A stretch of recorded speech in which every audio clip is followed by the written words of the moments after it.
Welcome back to In-Depth Literature. Today we're going to be doing something a little bit different, but something obviously related to literature and reading and a topic that I've wanted to cover for quite some time now, and that is annotating, how to annotate, when to annotate, and why we annotate as readers and deep readers and scholars, whatever you would like to call us. Now, a lot of people, when they see me walking around with my books, for example, they say, what's with all those sticky notes sticking out of your book? If you've ever been on this channel, you'll know all about that. And I am going to try to avoid opening up the books on camera and kind of shoving them into the camera because it just messes up the lighting and everything. But I am going to overlay some footage recording my book so you can actually see a little more details about my annotation process. First, I'm going to sort of start out this lecture with the tools for annotation. I see a lot of people using pens and pencils to underline or to write in the margins, which it's okay if you want to do that. I like sort of the look of a book that has been heavily annotated with a pen or a pencil. It can be kind of cool, but it gets messy and it limits the potential for how much you can actually annotate and how much you can actually get out of the text because, a small paperback like this, for example, has very tiny margins. But I am going to zoom in, like I said, with some overlay shots and sort of show you the do's and don'ts, the hows and how nots of annotating. Now, I don't recommend using a pen or a pencil because occasionally it's cool. I still do it. You'll see tons of pen in my book. But I really prefer highlighters. This is really where it's at for annotating. Doesn't really matter which color. I tend to stay away from yellow and sort of tacky orangey colors. I still use orange sometimes, but ultimately I really prefer blue or pink or green is a really great color for annotating as well. And you can just get more coverage. It's much cleaner. It's much neater to highlight your text versus trying to underline it. Because if you've ever tried to underline with a pen or a pencil, you'll know how difficult it is, and you end up scribbling all over the margins or drawing over the sentences, covering up words, and there's just not a lot of room to really write depending on the type of book if it's a tiny paperback, for example, or even a big book, whatever, you're not going to have a lot of room to write. Now, it is good to write sometimes on the page in the margins, but especially if you don't want to cover your books completely with ink and scribbles. Number one, that's where the highlighters come in because that sort of highlights the initial sort of foundation of the text that you want to highlight, remember, further explore. But the second part of the system of tools that I use are the sticky notes. Doesn't particularly matter which color. If you look at my books, they've got all colors of sticky notes. There's different sizes of sticky notes. I don't recommend using something really tiny like this because you're not going to be able to do much with it. But if if you've been on this channel for a while or if you've been here recently, we got tons of sticky notes in our books, and that is really where it's at, the highlighters and the sticky notes, because the sticky notes, well, I should say, first of all, the highlighting is, like I said, the foundation or how to remind yourself of the text that you're trying to remember, and the sticky notes serves as the context for that highlighted text. For example, you can see here I've highlighted these sections and then I've further explored them and specified them with a sticky note. And a sticky note gives you a decent amount of room to work with, to write, to explore your thoughts, to respond to the text, to respond to the author, to respond to the theme, to open up that conversation with yourself, the author, and society at large, whatever it is you're reading. But really, annotation, it's like a private conversation with the author and yourself, and it's sort of like your own form of footnotes or endnotes. Yeah, that's kind of what the point of annotating is.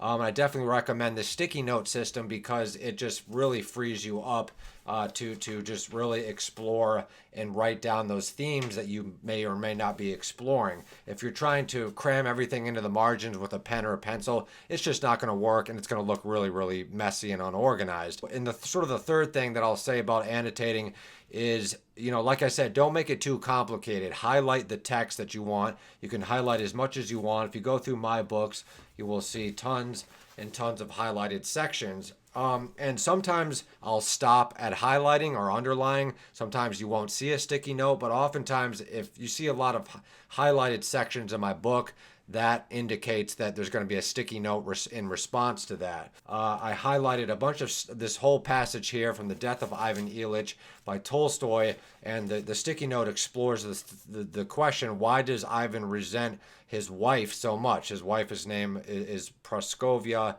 Fyodorovna, and that was sort of my looming question in addition to the other sort of psychological issues that Ivan Ilyich is battling with.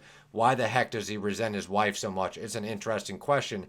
Sometimes I'll just ask a vague question on my sticky notes like that, or sometimes I will just sort of provide a list of themes. Like, for example, this sticky note here says sexuality, creation, life, humanity, lust, a double-edged sword, necessary evil, perhaps. So sometimes I'm just sort of riffing on questions that the author is posing. Sometimes I'm riffing on questions that I'm asking. Sometimes I'm riffing on questions that the character in the narrative are dealing with. So there's a lot of different ways that you can annotate. It's sort of an artistic process for your own literary insanity, perhaps. And I will encourage people to annotate because it's really the only way to really activate all of your senses mentally, spiritually, emotionally, mentally, to really get in that text and sort of get in that boxing ring with the author or the themes or the characters and really challenge your own expectations, your own thought process, your own preconceived notions, as well as challenging perhaps the endeavors or the emotions or the actions of the characters or the author. And this annotating process can get really interesting, especially with literary fiction books, but it can be also used with poetry. You can also use it with history books, of course. And like I said, there's different sizes of highlighters, there's different sizes of pens, but try to avoid underlining and writing in the margins with pen and pencil. It's cool if you have an old beat up copy that you don't really care that much about, but if you ever want to give your book to somebody else or hell, return it to the store for whatever reason, try to get a few bucks for it at the used bookshop, it's important not to scribble too much in the margins, but I'm eating my own words here because I do it all the time, but for the most part you'll mostly only see highlighters. Occasionally, if I can find the example here, but occasionally you will see writing in the margins. I love to write in the margins. It's just typically with most well-designed books, they don't give you a ton of room to annotate. Occasionally they do, like this Tolstoy compilation has a pretty decent amount of room down below in the margins to write and jot things down. But the sticky notes will really solve all those limitation problems for you and won't have to worry about that. If you go to my Tolstoy biography, I was using these really, really large, wide sticky notes, as you can see, that cover sort of almost the whole expanse of the page. And that was really fun because it gave me even more room to sort of jot things down and further contextualize things. But for the most part, I will typically only use, these sort of square size sticky notes. I know a lot of the girls and a lot of people on YouTube will like to use the little tabs on the side. I've done that before. Let me see if I can find a copy of a book that I did that with, and we will discuss that. Which book did I do that with? I can't even remember. I want to say it was... I think I might have taken those out because I didn't like the style of that. I'm trying to see if I still have that somewhere. Okay, so here's sort of an example. This is not quite what I was describing, but sometimes I will have sticky notes coming out of the side and out of the top, and that makes for a really cool sort of scholarly look. It does get messy and it sort of defeats the purpose when you try to put the book back on the bookshelf because you're going to squash all your annotations, but it just looks cool. I think it looks awesome, but I don't really typically do it because I don't like the feel of flipping through a book and having to mess with annotations on the side. But this is my copy of The Count of Monte Cristo by Alexandre Dumas, and I just really love and enjoy the theme of annotating, and I'm making this video to hopefully inspire all of my readers and subscribers out there to really get in the trenches and start to annotate, because it's sort of like a journal. It's almost like journaling your way through a novel or a book, whatever. This particular copy smells really nice still, but this is probably one of my most heavily annotated books. I've probably got I don't know, at least 100 annotations in here, maybe more. And like I said, like again, these are mostly highlighted sections that are further explored and further contextualized by the sticky notes. So that's why I recommend the sticky notes. So those are just sort of the tools of annotation. Like I said, try to avoid underlining with a pen and a pencil because it's just hard to read, it's difficult to do, and it's not going to be as clear when you go back, versus having a highlighted section is just so much more organized. Now there are some little things that I will do. Use brackets oftentimes. Sometimes I will use stars, and sometimes I will use these little things. I don't even know what they're called, but they're like little squiggly things. I guess you could consider them brackets that sort of, indicate the paragraph that I am trying to remember or that I want to go back to. And oftentimes, if I go out, if I'm in a rush and I forget my highlighters, I forget my sticky notes, you'll see a lot of stars and little brackets because I don't necessarily want to underline the text because it's messy and it's inconsistent. It kind of ruins the inside of your book or whatever. But I will just kind of do a small little indicator like a star or a bracket or a little straight line, what have you, that sort of indicates to me that I need to go back and maybe highlight those sections and add a sticky note. And the whole process of annotating as we get into the next phase of this lecture is that it does slow your reading down a little bit, but if you're a very avid, enthusiastic reader, it's not going to slow you down too much because you're just going to be buzzing through the text. You're going to be so engaged and so inspired and so, sort of intellectually, emotionally aroused, turned on, might have you, that the annotations will just sort of become a part of your reading and annotation process, and you'll start to enjoy it. And it's one thing to just read a page, skip through it, whatever. Maybe some people might like to go back and reread it instead of using annotations. I prefer to read it and annotate as I go. Sometimes I'll read it and then not annotate, and then I'll go back to it and then start to annotate. And the second reading of things really, you'll see sort of with my annotation process as well, especially if there's different colors. Sometimes that indicates that I've read the text multiple times because the first color of annotation was one color, and then when I go back I realize there's more things that I want to explore and annotate, so you'll see a different color. And the annotation process functions really well with multiple readings because you pick up on things that you previously missed.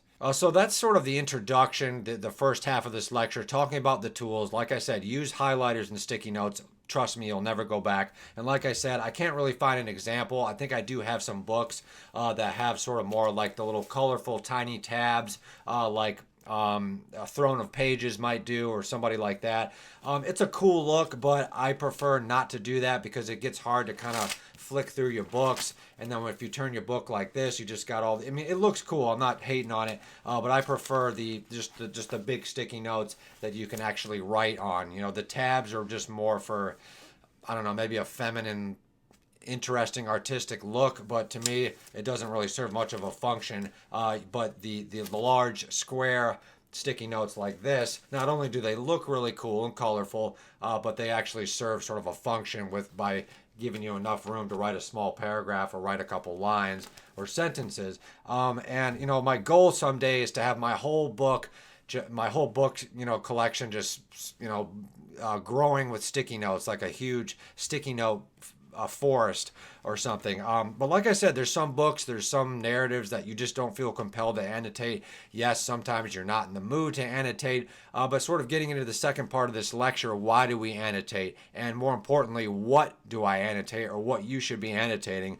The reason that I annotate is it sort of began as a way to break down the barriers of just reading something at face value. I really wanted to immerse myself in these texts. I was probably inspired by Benjamin McAvoy or Bayes Lit Analyzer. If you look at his books, they're heavily annotated. He's got sticky notes sticking out of them. That is Bayes Lit Analyzer.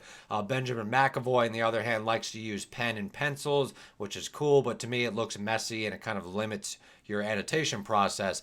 So those are just sort of the inspirations that I had to maybe annotate. But the purpose of annotating is also functions when I do these analysis and these lectures and these videos and these conversations that we share here on YouTube, and even sometimes in person with people, that I can go back and just reference something. If I want to go back to what happened to Ivan Ilyich on his deathbed, I can go right back to that page, and I've got the annotation and the underlines. And like I said, I don't usually underline, but tell me that doesn't look cool. I mean, I do like to underline sometimes, but it's an important process if you're a scholar, or if you're just a deep reader, or if you really want to wrestle with the text, wrestle with your authors, wrestle with your characters.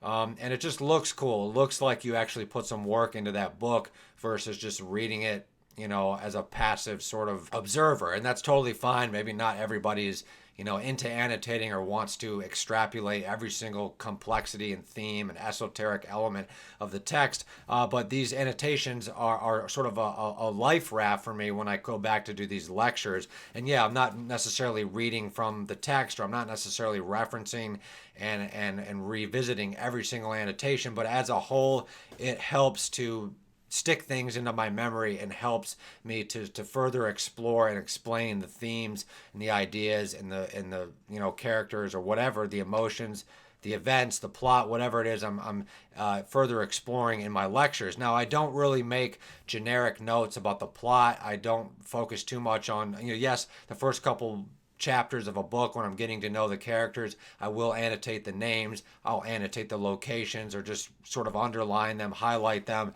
But the purpose of annotating is more for a deeper, esoteric sort of artistic reading practice, and exploration of the soul, of the spirit, and of the mind, and of religion and spirituality, and all those things that you should be doing as you're reading. So sort of the purposes of why we annotate, also to sort of have a conflicting conversation with the author or with the characters. Maybe I don't agree with what they're saying or what they're doing. I'll engage, or I'll ask questions. Why is this character doing this? This doesn't make sense.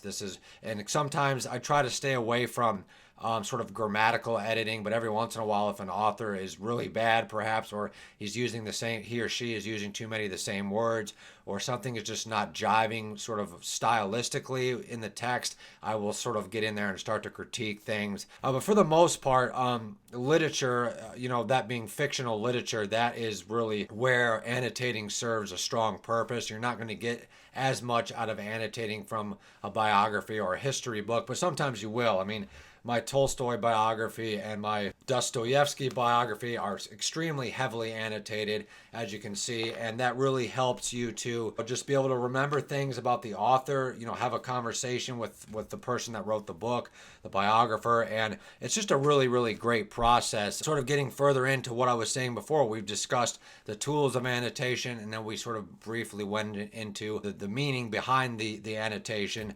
And the third segment that I wanted to discuss was the final process of this conversation is when to annotate. You might not be familiar, or you might not have a lot of practice, or sometimes you might be reading a text, a really esoteric text, or maybe a really daunting book like Count of Monte Cristo, and you have no idea what you should be annotating.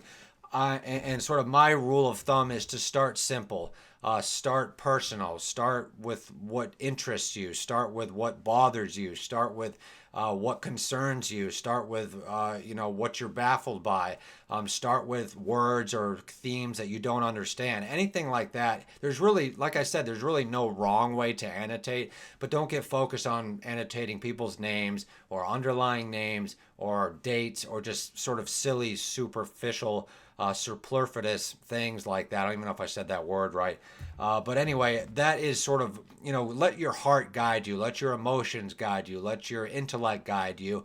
And also, once you get enraptured in a text, it'll sort of just become a natural process. Maybe someday they'll have like AI annotations, and you can just annotate just by thinking about it while you're reading. But I really enjoy the physical process of not only having a book before me, but actually getting in there, opening it, bending, the cracking the spine once in a while, annotating, highlighting, messing up the margins with pen and pencil. Like I said, I prefer not to do that. But you can see I've got, tons of pen in my margin, and it looks cool. It looks like you're like a scholarly college student. But ultimately, we don't annotate just so that people think we're smart or just to make our books look cool or worn or whatever. We annotate to enrich our reading experience and to enrich our own life experience, in fact. And like I said in the beginning of this lecture, annotating is almost like a journal. Like when I go back to I finished this probably about 2.5 years ago, maybe 3 years ago now, can't remember. But when I go back to it and I start to study my annotations and I start to read the margins or whatever the hell it is I wrote in there, it's almost like it transports me and right back to that period in my life when I first read The Count of Monte Cristo or The Phantom of the Opera or the Tolstoy compilation, Death of Ivan Ilyich. We're working on the Kreutzer Sonata currently. You know, Dostoevsky's Devils was so esoteric and so sort of sardonically humorous or sardonically, what's the word I'm looking for? I can't think of it. Sardonically sardonically satirical. That's a good one. That I had to make tons of annotations. As you can see, the Russian literature, they're the bastards. They have tons and tons of characters. It's hard to sometimes distinguish one character from the next, so annotation can serve a purpose for that. You can remind yourself in the margins who people are. You can remind yourself of reoccurring themes. You can remind yourself of maybe irony that's occurring in the text. You can remind yourself of character motivations, characters' emotions, foreshadowing perhaps, destiny, esoteric elements. All of those things are part of why we annotate. And like I said in the beginning of the video, there's a lot of different ways, a lot of different tools you can use to annotate. But in a nutshell, try to use highlighters and sticky notes. You won't regret it. You will never look back. And pretty soon your book collection will look like it does over here at In-Depth Literature. Annotation is a really fun, exciting, interesting process for me. So hopefully this video inspires you to follow suit and start to annotate your ass off like we do over here at In-Depth Literature. Make sure you guys follow me on Instagram at Andrew Marlowe Artist Official. Please follow us on Substack at In-Depth Literature. Please like and share this video. Leave a comment if you really enjoyed the video. Make sure you guys explore the author playlist that I've curated for you, the many different playlists that we've been working on over here for you on In-Depth Literature. We will see you all in the next one.